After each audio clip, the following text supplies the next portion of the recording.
Buenos días a todos y a todas. Y como acababa Emiliano, salud, compañeros y compañeras. Voy a intentar, y digo voy a intentar, pero estoy segura que me van a ayudar, moderar el primer panel de diálogo. Y lo primero que quiero hacer en nombre de todos y todas los que hemos tenido la oportunidad de participar en el trabajo previo a la elaboración de esto que es una base de inicio de la discusión, de lo que queremos presentar a los ciudadanos de España para volver a ganar el futuro para el partido, pero sobre todo para ganar el futuro para los ciudadanos de este país. Y digo que lo primero que quiero hacer en nombre de todos ellos y de todas ellas es darle las gracias a nuestro secretario general, Alfredo Pérez Rubalcaba. ¿Recordáis que cuando nos presentamos a las elecciones, Alfredo llevaba, incluso previo, llevaba un eslogan que decía escuchar, hacer, explicar? Hemos estado escuchando este grupo de hombres y mujeres a muchos expertos en servicios sociales, a muchos trabajadores que día a día se encontraban con unas situaciones que supieron dar solución cuando los socialistas gobernábamos y planteamos otra política social, y se vuelven a encontrar ahora con que regresan a aquellos años en los que me decía el otro día un trabajador social que la mayor frustración para un trabajador social es cuando alguien se acerca a la institución a pedir una ayuda y le tiene que mandar a un comedor social, a una organización ajena a la propia institución, y que ahí se veía un fracaso importante. Bueno, pues nosotros hemos tenido la oportunidad de hacer un primer avance hacia lo que en estos momentos se ha convertido en nuestro reto. Y nuestro reto es dar respuestas para el momento actual, que es un momento especialmente delicado y, por tanto, una respuesta coyuntural a la situación actual de las personas, y preparar la respuesta estructural para el futuro. Lo que queremos que sean los servicios sociales del futuro en nuestro país. Pero no solamente lo que queremos que sean, sino a lo que nos comprometemos desde el Partido Socialista que sean los servicios sociales en nuestro país. Y como siempre que hacemos estas cosas, ya sabéis que andamos mal de tiempo, pues yo resumo rápido, porque quiero dar paso a los ponentes, a los participantes en este primer diálogo. Tenéis todos en la documentación una información pormenorizada de todos y cada uno de ellos. Por tanto, yo voy a hacer una presentación muy somera porque estoy segura que lo que queréis es escucharles. Y primero voy a presentar y le voy a mandar, por favor, le voy a pedir, por favor, que suba a su sitio a la presidenta del Consejo General del Trabajo Social, Ana Lima. Ana, gracias por estar con nosotros y por tu trabajo. Leeros todos los currículums, que son muy interesantes, lo digo porque si os los leo yo no pueden hablar ellos, os lo digo, me como yo todo el tiempo leyéndolo. Alejandro Cercas. Alejandro, que como habéis visto tenía ahí un enchufado que le ha presentado previamente que yo, que es el comisario, que ya le había dicho él, habla bien de mí. Alejandro es diputado en el Parlamento Europeo, es presidente de la Red Política Social del Partido Socialista de los Europeos, es portavoz socialista en la Comisión de Empleo y de Asuntos Sociales en el Parlamento Europeo y además está en su tierra. Vas, Alejandro. Esther Díaz. Esther actualmente es la consejera de Bienestar Social y Vivienda de nuestro Gobierno del Principado de Asturias. Esther.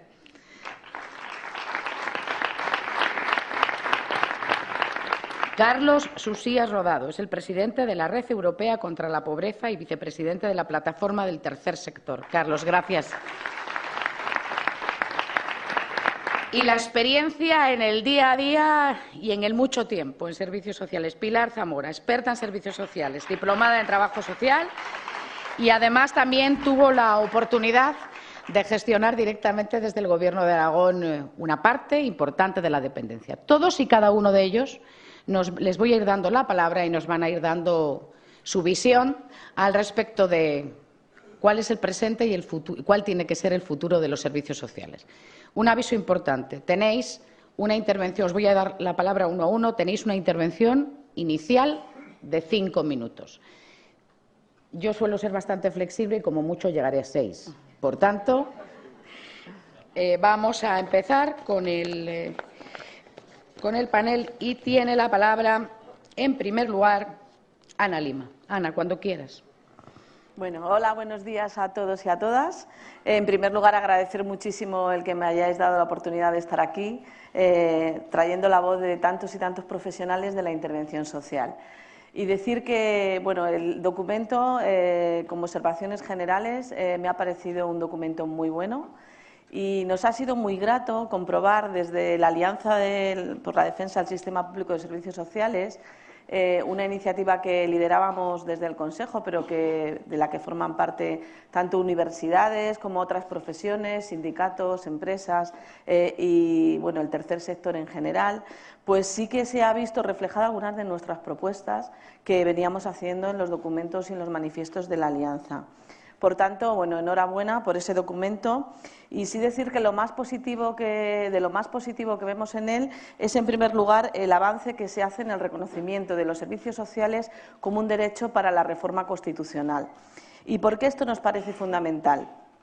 Porque entendemos que si esto es así, se puede evitar y se puede impedir lo que está ocurriendo ahora, y es que los gobiernos puedan desarrollar políticas que violen los derechos sociales. Lo que está pasando ahora con el austericidio que estamos viviendo, no solo en España, sino en otros países. Por otro lado, también nos parece muy importante que se recoja esa ley marco de servicios sociales que, bueno, pues nosotros venimos demandando desde hace muchos años y la verdad es que vemos cada vez más cerca esa posibilidad de que al final se haga. Y además nos parece muy interesante que se haga desde esa perspectiva que se menciona en todo el documento, que es desde el tener en cuenta la proximidad, el trabajo desde la proximidad, el desarrollo local y, por tanto, esos tres niveles de la Administración, haciendo hincapié en la importancia que tienen, en este caso, los profesionales de referencia de los servicios sociales desde la Administración local. Y con toda la que está cayendo, con ese anuncio de la reforma de la Administración local, nos parece muy importante que, además, en ese modelo se haga hincapié en esta estructura. Por otro lado, también nos parece muy positivo ese reflejo que da el documento de posibilidades de hacer un marco normativo para el tercer sector que tanto también hace falta. Y, por otro lado, hay una cosa que nos deja un poco con sabor de boca, pero un sabor de boca bueno, pero nos gustaría que se mencione de manera más explícita, y es esa renta básica para la ciudadanía, también desde el punto de vista del marco estatal.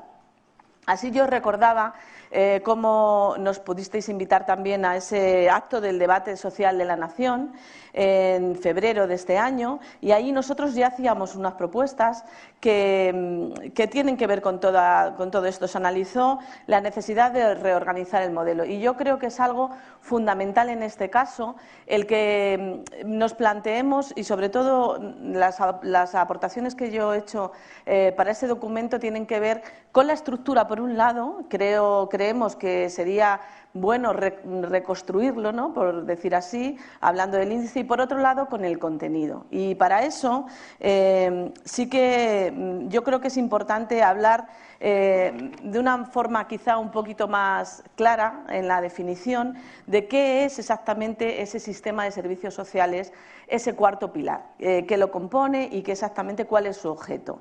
Sí es verdad que a nosotros nos gustaría que se uniese toda la parte que habla de la ley de la dependencia con la de servicios sociales. Por tanto, vemos muy importante, así como ya lo dice el planteamiento en la exposición de motivos de la ley de la dependencia, se habla de esa arquitectura tan importante de las administraciones y cómo esa ley se apoya en los servicios sociales para poder desarrollarse.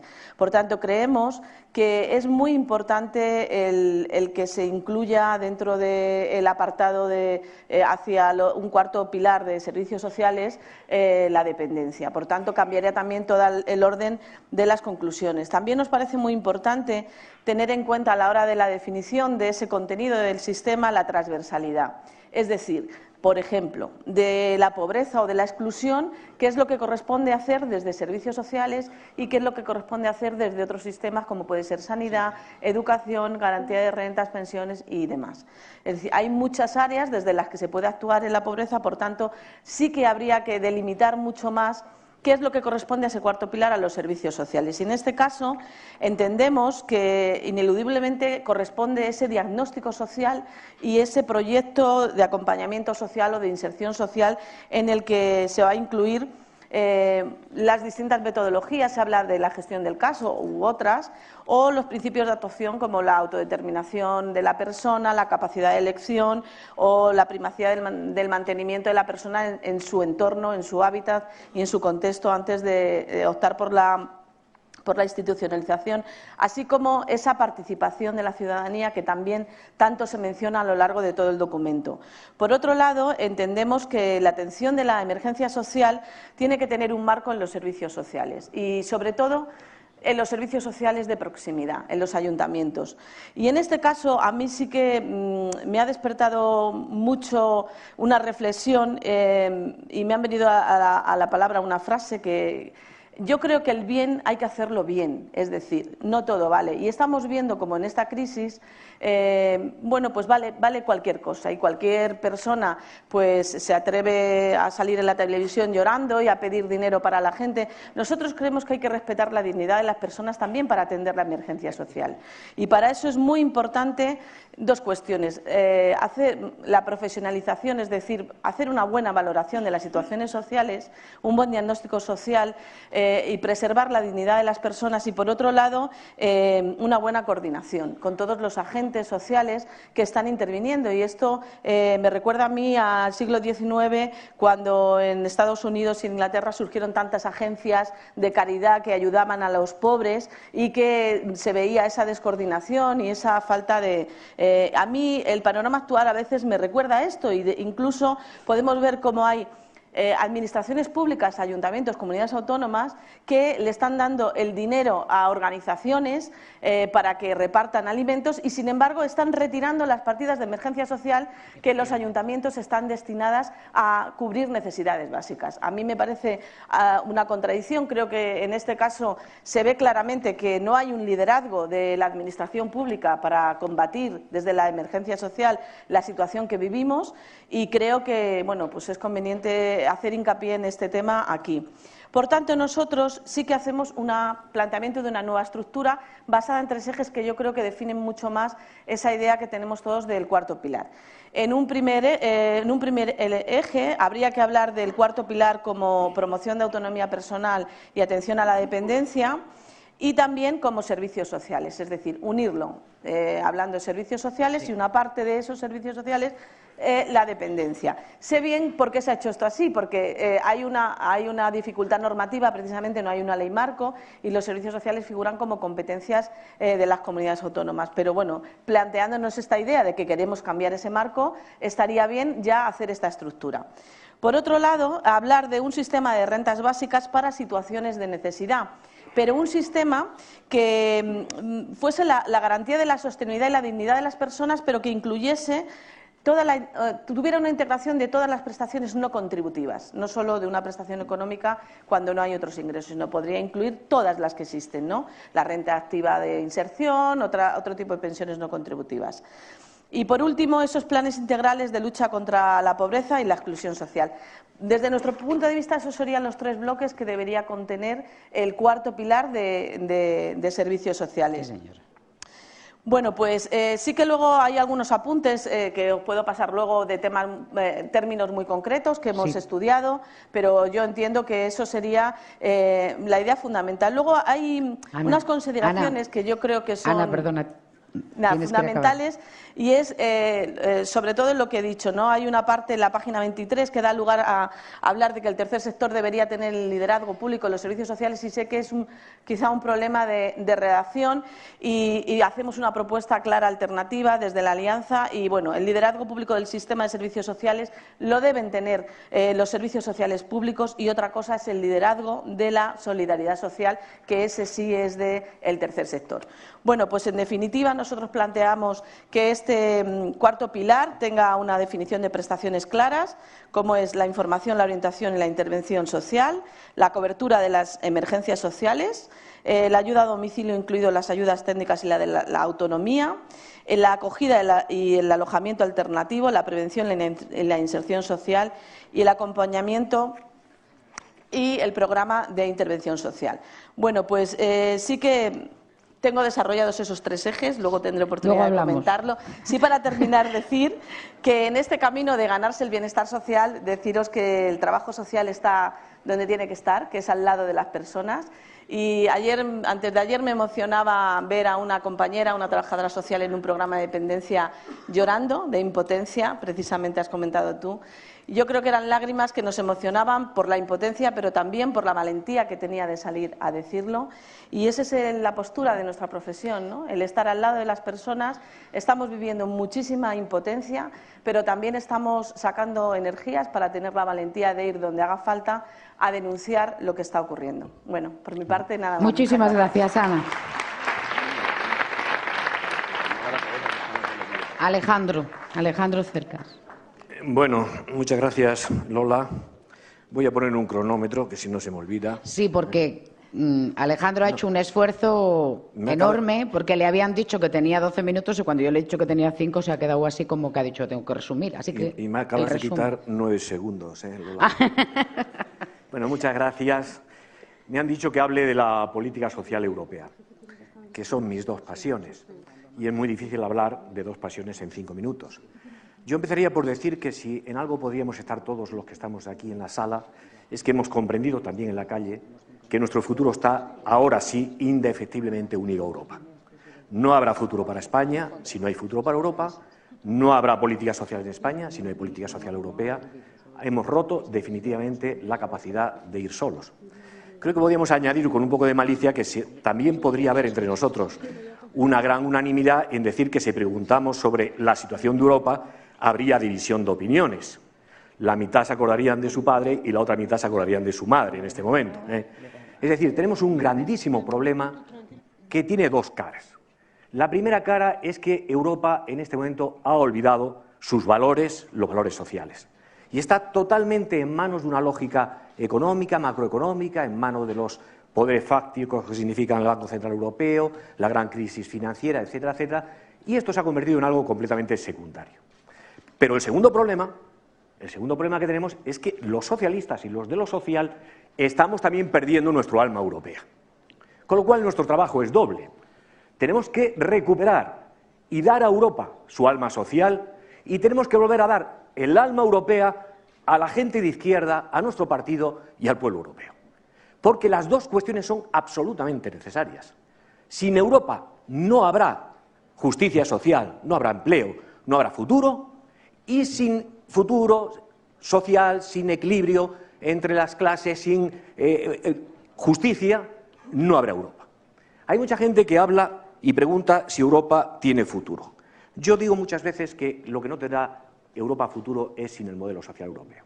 Segunda cuestión. Llevamos 10 años, los 10 años peores de la historia de Europa, probablemente. Y en estos 3 últimos años, con la crisis económica, se ha unido la globalización, la nueva situación económica del mundo con esta crisis que ha destruido todos los paradigmas y que nos ha metido en políticas cortoplacistas y completamente alejadas de los grandes ideales. La crisis se presenta para nosotros como una inmensa amenaza, pero también como una enorme oportunidad.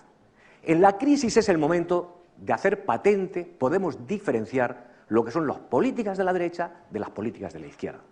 Porque si hace 3 o 4 años, incluso en nuestro partido, muchos de nosotros teníamos dudas de si el mercado había definitivamente ganado la batalla, hoy, 4 años después, esto es un fracaso histórico. Y es un fracaso histórico no solamente en términos de ética y de valores. Nosotros podemos demostrar hoy, con la crisis, que tenemos mejores valores, tenemos mejores principios, pero que además somos más inteligentes para abordar la crisis.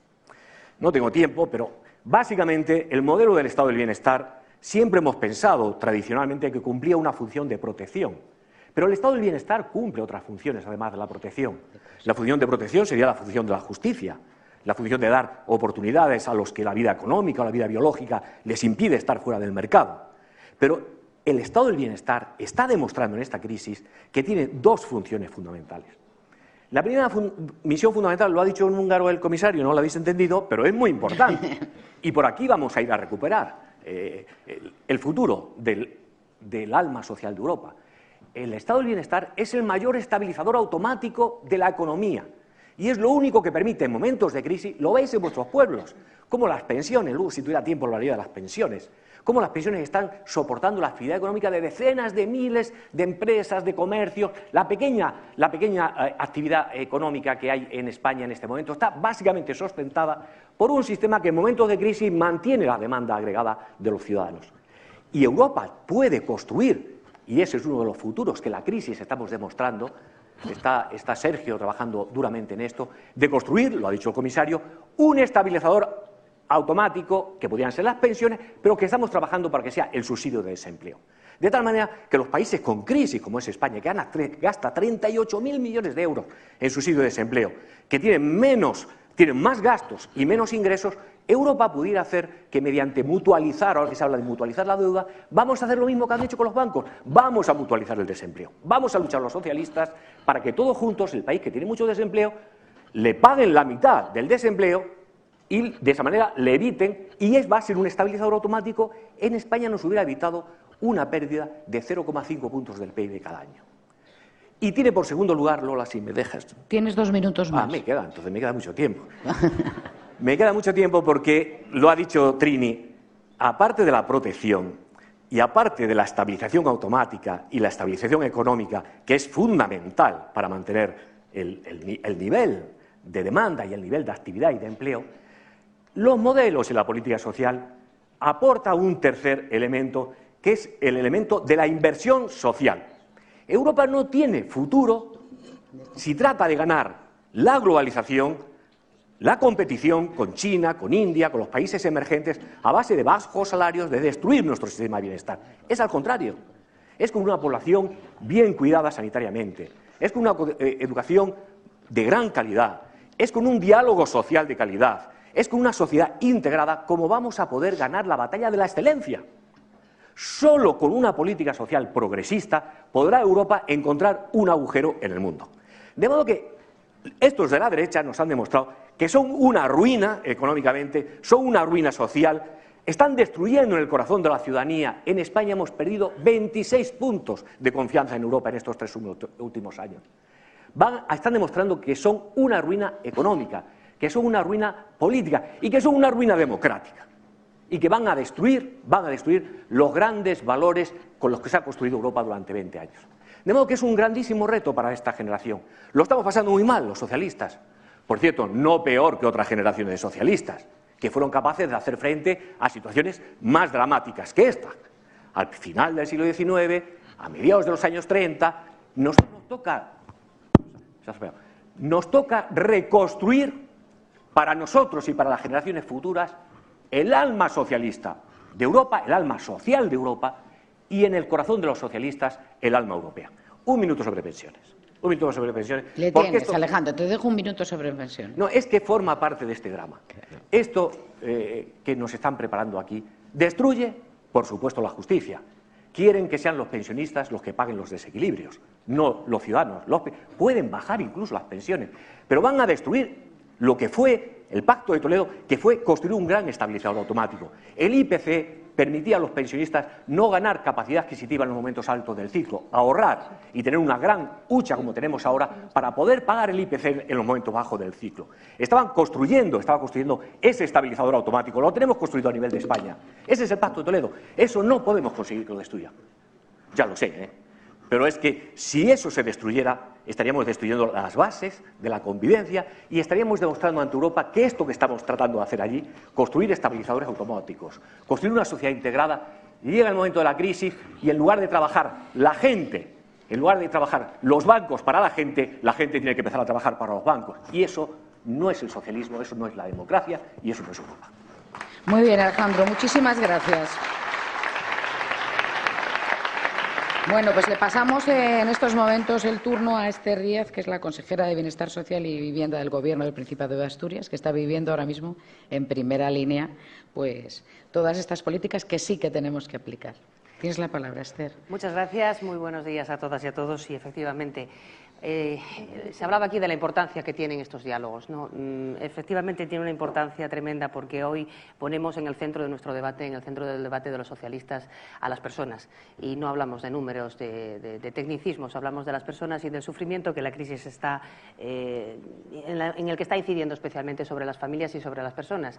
Y de estas cosas es verdad que ha mostrado mucha insensibilidad el Gobierno de España, que Mariano Rajoy está más preocupado en cuadrar los números que en hablar de las personas, y por lo tanto también se ha hablado aquí de la ideología de la derecha, y no voy a incidir más en ello porque sí que es cierto. En estos momentos en los que hay menos recursos y donde hay que priorizar, pues vemos por dónde prioriza la derecha. La derecha prioriza en las cuestiones que a ellos les interesa, en los negocios, y no prioriza en las personas. Para la derecha los servicios sociales son un gasto, para nosotros son una inversión. Para la derecha los servicios sociales, las políticas sociales, los derechos sociales, las personas, atender a las personas y a los más necesitados es un lujo, para nosotros es un derecho. Por lo tanto, el propio Rajoy lo ha dicho esta semana. Recordamos una frase suya que decía que la aportación en servicios sociales crecería cuando aumentase el empleo, cuando la economía vaya mejor. Nosotros no pensamos lo mismo, somos diferentes, especialmente en estos tiempos de crisis, aquí se ha dicho y lo comparto totalmente.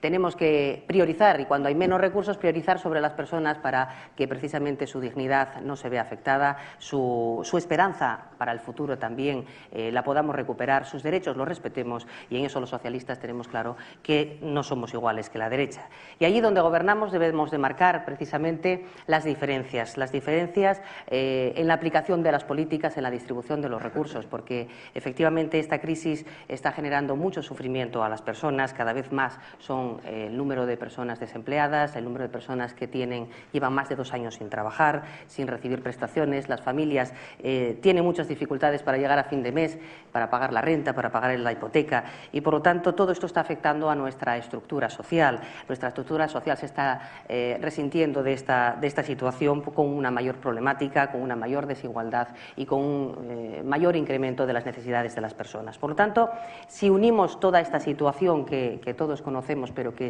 está bien recordar, unimos todo esto a esa demolición programada, estratégica, de los derechos sociales, de los servicios sociales que está haciendo el Gobierno de España, con la eliminación prácticamente de los derechos de la dependencia, con ese programa de modificación de las pensiones que va a suponer un recorte en esos derechos, con la rebaja a los derechos de las personas con discapacidad, todo eso junto, las políticas neoliberales de esa derecha más reaccionaria que está gobernando este país, junto con las necesidades de la gente, estamos en una mezcla realmente desoladora y terrorífica. Y ahí es donde los socialistas tenemos que reaccionar, y donde gobernamos demostrar que se pueden hacer las cosas de otra manera, como lo estamos haciendo en Asturias, y donde no gobernamos, pues seguir incidiendo en que efectivamente podemos hacer políticas que cambien las cosas, políticas que atiendan a las personas más que a los números.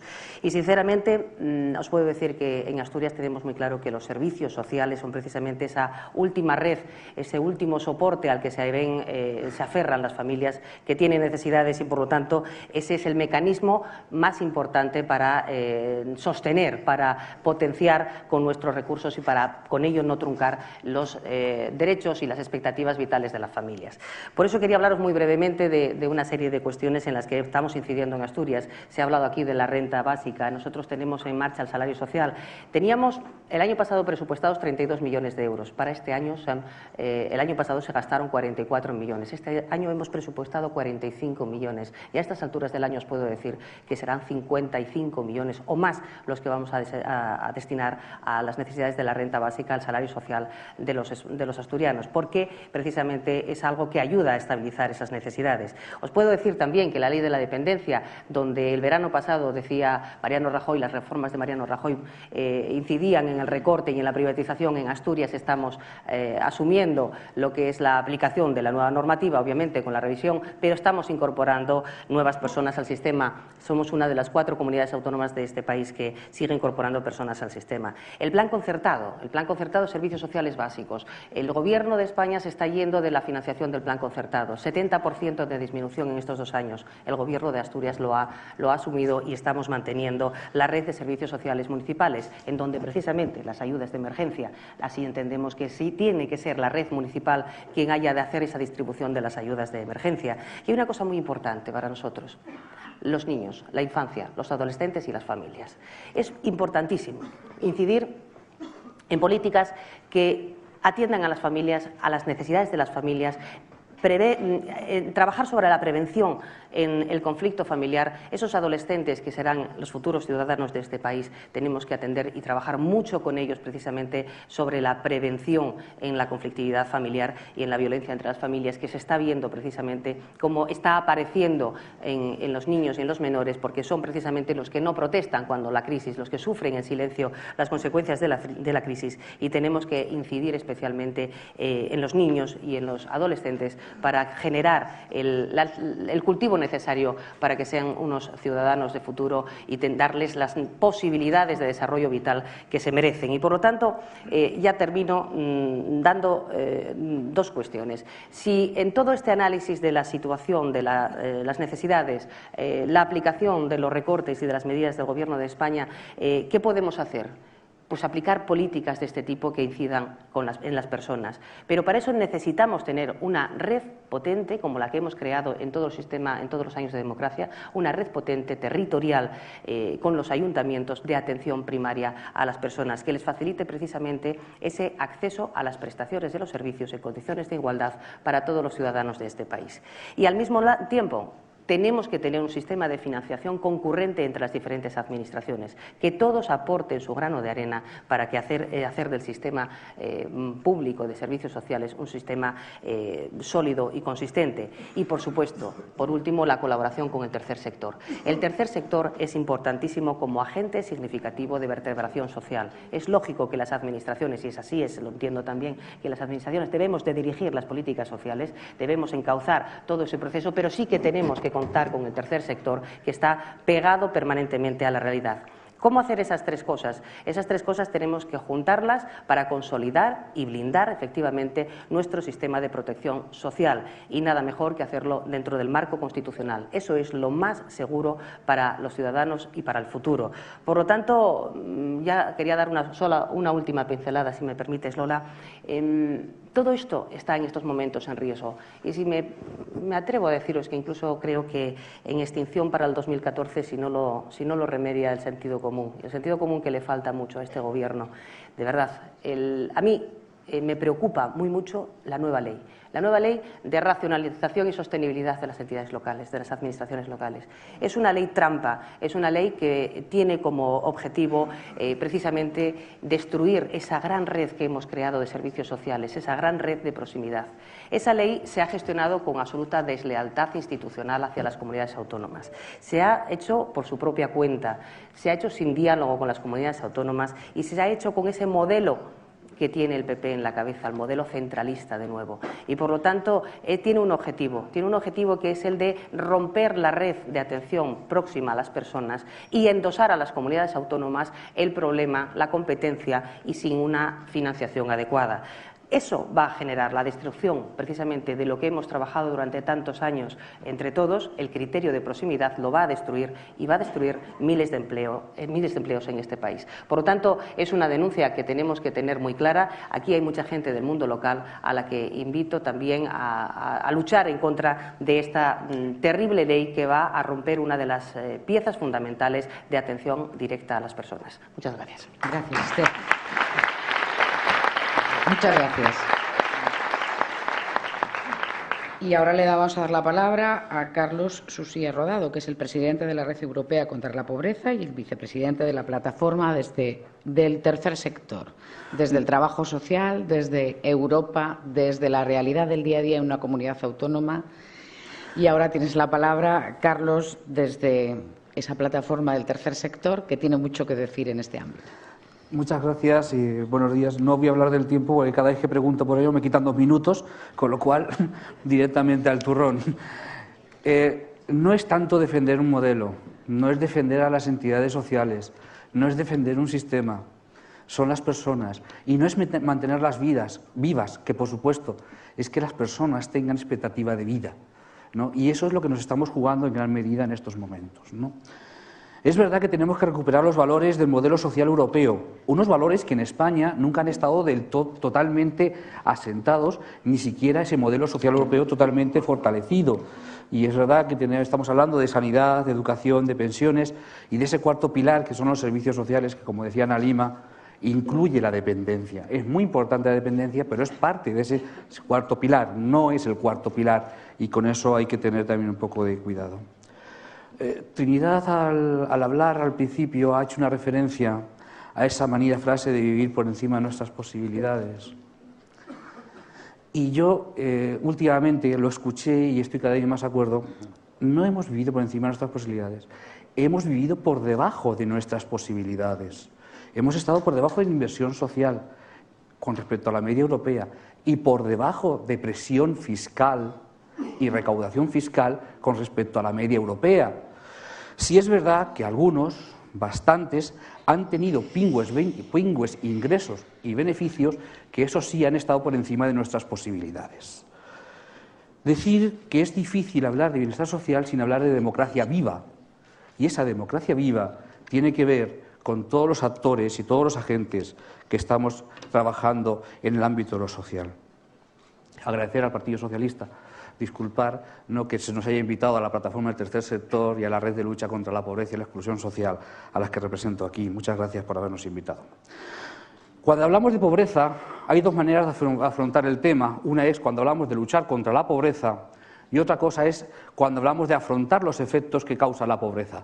Porque son dos cosas distintas y tenemos el problema muchas veces de confundir lo uno con lo otro y terminamos haciendo cosas muy raras para poder afrontar el problema con carácter general. Cuando estamos hablando de luchar contra la pobreza, estamos hablando también de, no solamente está el tema de salud, empleos, sanidad, educación, servicios sociales, estamos hablando de economía. Estamos hablando de economía, de qué leyes económicas, de qué leyes fiscales tenemos, que son las que producen o no pobreza. Es decir, para luchar contra la pobreza hay que tener una política económica que vaya contra la pobreza. No puede luchar contra la pobreza los servicios sociales. Eso que se nos vaya de la cabeza. En ningún caso y nunca. Y desde luego no es misión tampoco del tercer sector. Es misión de las políticas públicas que tienen que ver con economía y con Hacienda y, por supuesto, empleo. Y luego está afrontar los retos de la pobreza, afrontar las consecuencias de la pobreza, que es cuando las personas han sido empobrecidas, cómo cogemos, cómo trabajamos, cómo nos organizamos para que dejen de estar empobrecidas, para que mantengan su máximo de actividad y para que puedan afrontar una vida con perspectivas de vida. Hay cosas comunes en esas dos estrategias. Y la cosa común es que ambas estrategias son generadoras de desarrollo económico, no son un coste. Se ha dicho antes que las políticas sociales son una inversión. Las estrategias que evitan la pobreza y las estrategias que, por supuesto, van en favor de que en una sociedad más cohesionada son estrategias de desarrollo, de crecimiento, digamos, cívico y de crecimiento económico. Y aquí, que voy a empezar a hablar también del tercer sector, sí distinguir unos papeles. Cuando hablamos de la Administración, nuestra visión es que la Administración se tiene que ocupar de la justicia social. Tiene que perseguir la justicia social. Y eso significa poner en marcha un montón de mecanismos públicos para conseguir esa justicia social. Y cuando hablamos del tercer sector, estamos hablando del ámbito de la solidaridad, que es distinto. Que aquí últimamente oímos a los responsables públicos hablar de solidaridad, que no sé a cuento de qué, cuando ellos tienen que hablar de justicia social, que es para lo que se están puestos. Y nosotros tenemos que hablar desde el tercer sector de la solidaridad, desde qué es lo que hace la ciudadanía para con la ciudadanía. Son cosas distintas y cada uno tiene que tener su propio papel. ¿Qué medidas proponemos y por dónde queremos ir, en definitiva, desde el tercer sector? Entendemos que es necesario tener una articulación a ámbito estatal de lo que deben de ser una estructura de políticas sociales, es decir, de servicios sociales. Es cierto que tenemos en estos momentos una dispersión y una cantidad tan distinta de posibles prestaciones, de fórmulas de acceso y de determinados tipos de sistemas que nos lleva a tener serios problemas para poder tener una estrategia verdaderamente ordenada y que tenga unas consecuencias que podamos ir midiendo y preveyendo. Tenemos que afrontar los dos ámbitos que he dicho antes de la lucha de la pobreza, es decir, luchar contra la pobreza y afrontar las consecuencias de la pobreza. Y para ambos es importante una medida que aquí se apunta, que tiene que ver con la garantía de rentas, que también se ha apuntado antes, que es con esa renta mínima que también hemos estado comentando, que es una renta mínima que además genera un retorno, porque es un consumo directo, inmediato, y además no es un elemento de activador de la economía. Y siempre se nos dice aquello de no se puede. Nunca es el momento. Esto se llega pidiendo ya tiempo y nunca ha sido el momento de poder poner en marcha esto. Es verdad que hace falta una regulación de ámbito estatal que ayude a hacer esto, pero también es cierto que siempre se nos dice que no es el momento, que ahora no se puede. Y ¿sabéis lo que ocurre? Que muchas veces pensamos desde las entidades sociales, tenemos la sensación de que cuando piden algo a algunos, los más poderosos, los que están en los ámbitos de decisión, estos siempre cobran al contado y en efectivo. Y cuando se pide para las personas, para la ciudadanía común y para los más vulnerables, siempre cobramos en promesas a futuro. Pues no, hay que ponerse a la tarea desde el primer día y desde el primer momento. Y cuando hablamos de democracia viva, que tiene que ver con estas medidas que estábamos hablando, no podemos afrontar los retos del siglo XXI pensando solamente en las estructuras tradicionales de gobernanza. Tenemos que tener en cuenta las nuevas realidades que se van generando, los nuevos movimientos emergentes, la nueva realidad que se está dando. Y para eso nos tenemos que adaptar. Y es verdad que para esa mejor gobernanza, el tercer sector, tenemos la vocación de tener una ley que se refleja en el documento, una ley del tercer sector que ayude a articular cuál es su papel. Pero esto no se puede hacer si no definimos claramente cuál es el espacio económico, ¿no?, de lo que podemos llamar la atención a las personas y los servicios de proximidad. Cómo se vinculan tercer sector, administraciones públicas, sobre todo la administración local, ¿no?, y el resto de la sociedad. Y no solamente el tercer sector, sino la propia economía social. Hay que ver cómo se articula ese sector económico, de esos servicios de proximidad, que debe de ser un sector, estoy hablando de la plataforma del tercer sector, con liderazgo público, control público y supervisión pública. Esto que no se nos olvide, ¿no? Y para eso estamos, para colaborar el tercer sector. Hemos llegado a oír a los responsables políticos de alto rango, cuando estábamos hablando de pobreza infantil, decirnos que ellos estaban dispuestos a colaborar con nosotros para luchar contra la pobreza infantil. Y digo, no, se está usted equivocando. Los que colaboramos somos nosotros, el que tiene que luchar contra la pobreza infantil es usted. No nos equivoquemos. Por eso, no equivoquemos lo que es justicia social y lo que es solidaridad. Y como estamos en Albacete, estamos en La Mancha, y yo soy de Tomelloso, ¿no?, pues no puedo irme sin decir algo que tenga que ver con el Quijote. Mirad, una cuestión. Hay algunas recetas que siempre nos las recetan de carácter económico cuando estamos en crisis, cuando estamos creciendo, cuando estamos de medio pensionistas y en cualquier momento. Son como el bálsamo de Fierabrás, que todo lo cura. Pero quien haya leído el Quijote sabe que el bálsamo de Fierabrás, cuando lo tomó Sancho, casi se muere. Y Quijote, que era muy sabio, le dio una explicación muy clara. Es que este bálsamo siempre es bueno para los caballeros andantes y las clases de alto linaje, pero es mortal para la gente del pueblo, para los plebeyos. Cuidado con esas recetas mágicas. Muchas gracias, Carlos.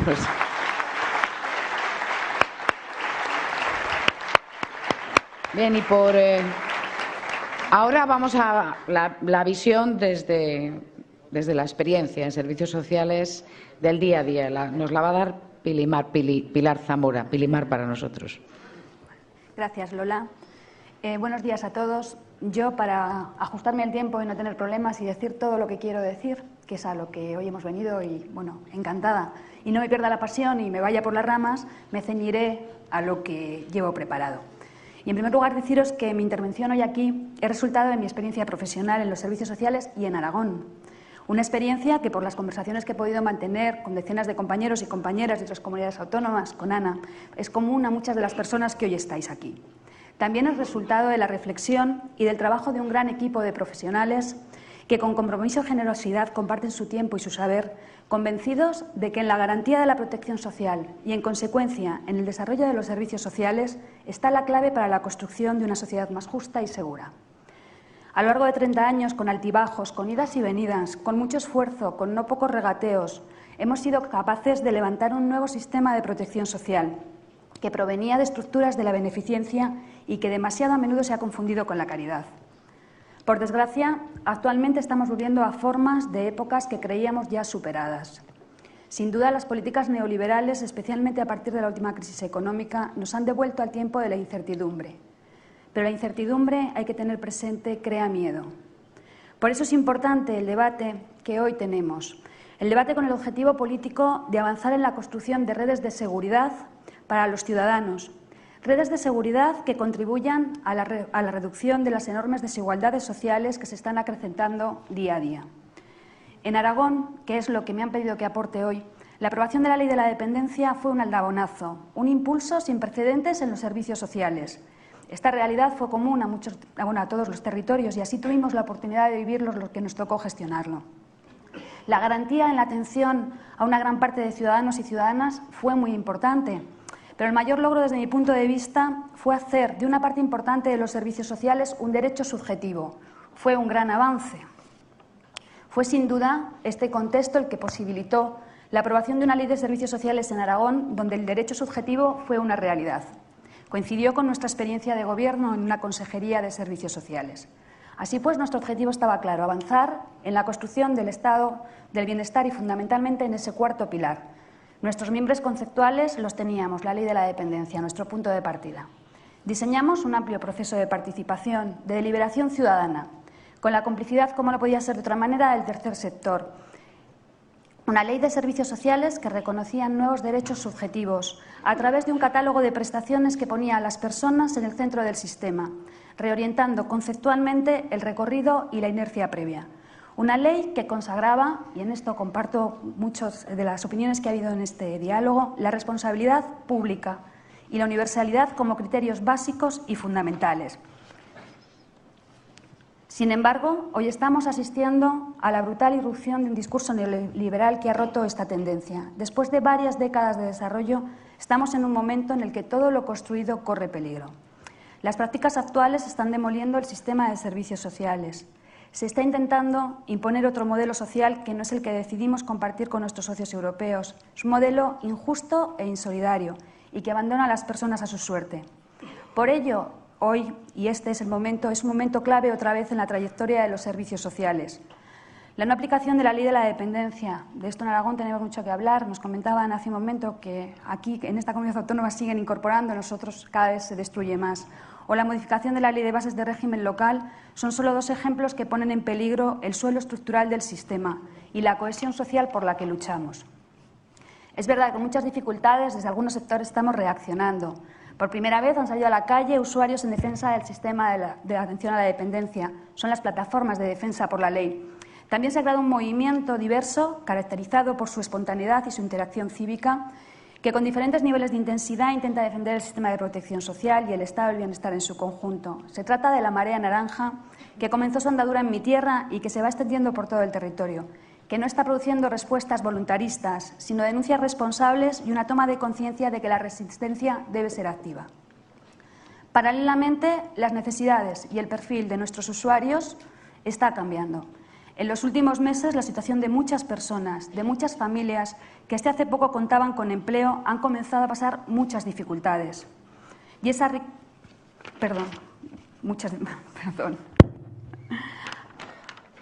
Por ello, es preciso apostar por una política social inclusiva.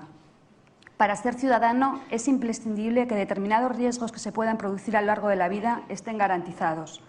Debemos leer la realidad del momento, que reclama una respuesta concreta e inmediata al problema del aumento de la precariedad social y al daño estructural que se está observando en grupos de población, en muchas familias que de modo brusco están cayendo en la pobreza. Una vez más me referiré a Aragón. También desde la oposición se pueden hacer cosas, donde el Partido Socialista presentó en las Cortes Autonómicas una proposición de ley de renta básica social. Su objetivo, garantizar unos ingresos básicos a las familias que han caído en esta situación, sin exigir como contrapartida la firma de un acuerdo de inserción, sin exigir que las personas busquen un trabajo que no existe o se incorporen a una sociedad a la que pertenecen y nunca han dejado de pertenecer, evitando que estos requisitos sean la coartada administrativa y burocrática que deja fuera del sistema a miles de personas. Ante esta realidad no podemos permanecer impasibles. No existe ciudadanía sin derechos sociales. Si queremos avanzar por el que debe ser nuestro camino, la construcción de una sociedad más justa y segura, debemos hacerlo por la consolidación de nuevos derechos de ciudadanía que cubran las necesidades de las personas. Para hacerlo es imprescindible, además de mantener y consolidar los sistemas de protección social ya existentes, consolidar y asumir de una forma clara y contundente el sistema de servicios sociales como cuarto pilar, como una política central de nuestro partido con vocación de que se convierta en una política de Estado. En este contexto, pienso que no debemos renunciar a un marco estatal que contribuya a garantizar esta igualdad. Pienso que estamos ante el reto de redefinir el sistema. La llamada ley de la dependencia nunca fue el techo máximo que alcanzamos los socialistas en políticas sociales, sino la viga estructural que debe contribuir a sostener el suelo de estas políticas. Lo debemos hacer por muchos motivos. Porque los servicios sociales y desde la experiencia sabemos que es un nicho de creación de empleo estable y no deslocalizable. Lo debemos hacer porque las sociedades con mayor cohesión son las que tienen un estado de bienestar más maduro. También porque la apuesta de los socialistas por los servicios sociales nos define como partido que lucha por una sociedad más justa. Desde la experiencia, pienso que tenemos que asumir el sistema de servicios sociales como el cuarto pilar del estado del bienestar porque permite responder a la incertidumbre del futuro y a la inseguridad sobre el presente. Solo así encauzaremos nuestras iniciativas políticas en la senda de la cohesión social y conseguiremos una sociedad más igualitaria. Muchas gracias. Muchas gracias, Pilimar. Muchas gracias, Pilar, y muchas gracias a los 5 por vuestras aportaciones, que servirán sin duda para enriquecer nuestro proyecto. Os invito a volver de nuevo a vuestros sitios, dándoos las gracias de nuevo. Os voy a explicar. Ahora vamos a escuchar un mensaje. Muchísimas gracias a los 5. Vamos a escuchar otro mensaje en vídeo. Esta vez de Mer Costello, que es eurodiputada irlandesa y ponente del Fondo Europeo contra la Pobreza. Compañeros, siento mucho no poder estar con vosotros debido a otros compromisos en Dublín. El tema de esta conferencia en Albacete, sobre cómo recuperar los valores del modelo social europeo, está justo en el corazón de las decisiones que enfrenta hoy Europa. El Fondo de Ayuda Europea para los más necesitados, del que soy ponente, es una pieza central en el debate. La propuesta para este fondo se presenta en un escenario de creciente pobreza y carencias surgido en toda Europa a raíz de la crisis económica. Casi 120 millones de europeos, un cuarto de la población total, están en riesgo de pobreza o exclusión social. Más de 40 millones sufren de extrema privación material.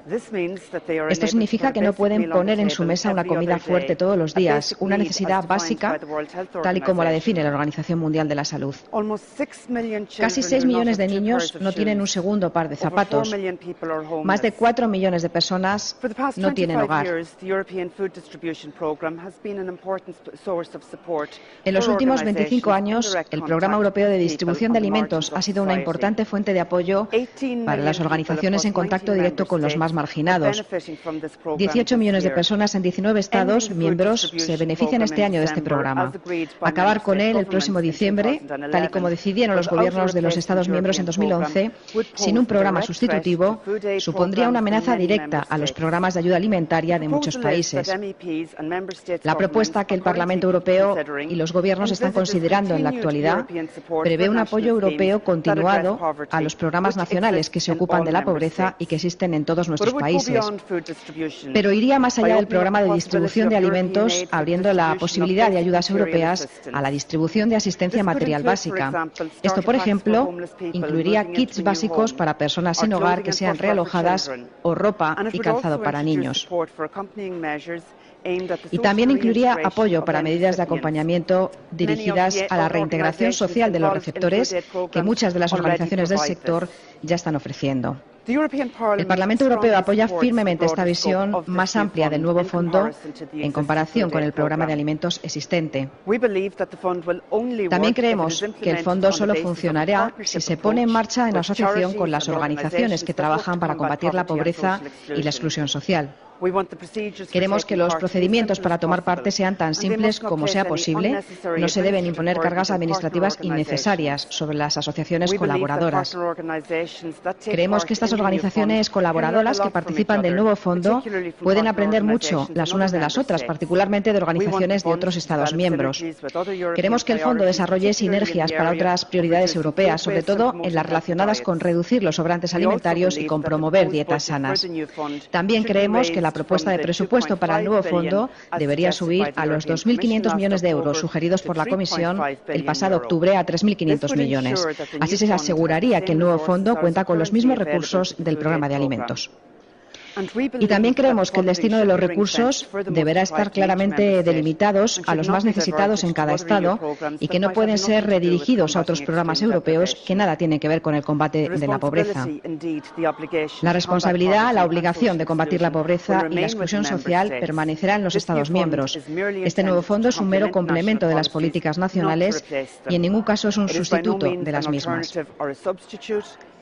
Pero permitiría a la Unión Europea seguir contribuyendo a aliviar parte de las peores formas de pobreza y exclusión social. Este nuevo fondo, de hecho, sería el único instrumento europeo que se dirige en exclusiva a la población más marginada, incluso aquella que a menudo se sitúa fuera del alcance del Fondo Social Europeo. En resumen, el Fondo de Ayuda Europea para los más necesitados es una muestra de la solidaridad europea con aquellos más duramente golpeados por la crisis. Me alegra mucho el hecho de que la inmensa mayoría del Parlamento Europeo votara a favor del nuevo fondo el pasado 12 de junio. Ahora quisiera ver un gran acuerdo entre los gobiernos de los Estados miembros y la Comisión y que el fondo empiece a funcionar como planeado a primeros de año. Os deseo muy buen trabajo en vuestra conferencia. Muchas gracias. Bien, y ahora os dejo con Eloísa del Pino Matute. Eloísa es investigadora del Instituto de Bienes y Políticas Públicas, es científica titular de ese instituto y ella se va a encargar de la siguiente parte. Muchas gracias por cumplir vuestros tiempos, por las aportaciones y por darnos la oportunidad de participar.